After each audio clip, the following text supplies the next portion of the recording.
Now we're going to start the ride. Here we go. Heading to 301 Tolan Street. We flew to San Francisco, the startup tech hub of the world, where laws have been changed to allow cars to drive around the city with no driver. This is Google's fully autonomous car project that's now come alive. It's called Waymo. It's an app to hail a ride. It's driven by AI and you can now use it pretty much every day. It's already on the roads in Phoenix, Arizona, and San Francisco, and the next cities being rolled out are Los Angeles and Austin, Texas.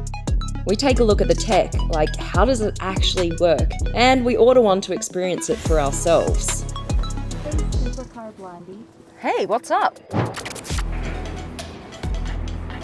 Back in 2009, Google actually launched this as a self-driving car project. Yep, originally this was called Project Chauffeur. Between 2009 and the end of 2015, the company had spent $1.1 billion US on developing its self-driving software and hardware. And in December 2016, they renamed it Waymo. The first licensed self-driving car in the US was Google's 2012 modified Toyota Prius. However, the original Google autonomous car design was called Firefly, a bubble-looking car which launched in 2014. The original designs included $75,000 radars, but these dropped 90% in price when Google started designing them in-house. They took a Jaguar I-Pace and they fitted it out with all of the latest LiDAR, camera and radar technology on the car. Now this is so cool because this one up here can literally detect objects 3 football fields away, which is just insane. LiDAR sends millions of laser beams per second out onto objects to build a detailed picture of the world 360 degrees around it. The radar technology is used to determine how far away the objects are and their speed, while the cameras detect visual information, like if a traffic light is red or green. It can still detect objects perfectly well. Even in the fog, when it's heavily raining, it can still do all of that. Now, the reason why they started in Arizona, right, because we're like, why did you start there? Is because the weather was good. Then they came to San Francisco, where there is rain, there is fog, there is lots of other weather conditions. So now, slowly, what they're doing is building up the fleet. Waymo's focused on retrofitting existing car models like the Jaguar I-Pace and the Chrysler Pacifica. Their next car will be custom built with Geely. Each car is fully electric and powered by 100% renewable energy. They have some technicians who can take over and drive it, right? But as a passenger, you can't actually get into the driver's seat. The door won't unlock. They only have the wheel there for basically regulations at the moment. To be on the road, you need a wheel in the car, which kind of makes sense. But as we head into an autonomous future, I'm sure that will start to change. So I'm just going to walk straight in front of it. It already stops. There we go. Turning out of my way. And here it goes into park. After looking at all this crazy tech, it was time for me to experience my first ever fully autonomous taxi. Can you see? No driver whatsoever. Now, every time you order it, you know you're going to get one car. Every time it's the same, which I like. This is the Jaguar I-Pace. You know, with other ride-sharing apps, you don't really know what you're going to get all the time. You're like, is it going to be a dodgy car? Is it going to be a rude driver? You know what you're getting. So we're going to press unlock because I'm here now. Unlock. All right. Door handles come out. Hey, Supercar Blondie. Hey, what's up? Now we're going to start the ride. Here we go. Heading to 301 Tolan Street. Please make sure your seatbelt is fastened. Okay. For any questions, press the call support button to speak with a rider support agent. So there are cameras in here. Now, if they detect your seatbelt hasn't been on or isn't on, it will actually call the car, which happened to me before.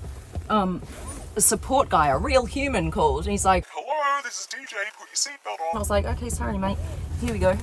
So let's put our seatbelts on. So here we go. We're driving in the most advanced, fully autonomous tech on public roads today. You can literally hail this on the Waymo One app, right? Look at it, just driving around by itself. This is unbelievable. Up here, you see it detected that human walking by. human. No, I'm talking in weird language. I've been catching a lot of like ride-hailing cars to get around Los Angeles and San Francisco while we've been here, and you know, some of the drivers, they're not in the best mood, and it can just totally throw me off. I'm like, man, this sucks. So what I love about this is there's no driver, so you get complete privacy. No one's going to throw you off and like put you in a bad mood. You're not driving around with a stranger, so as a woman I feel way more safe as well. Waymo safe.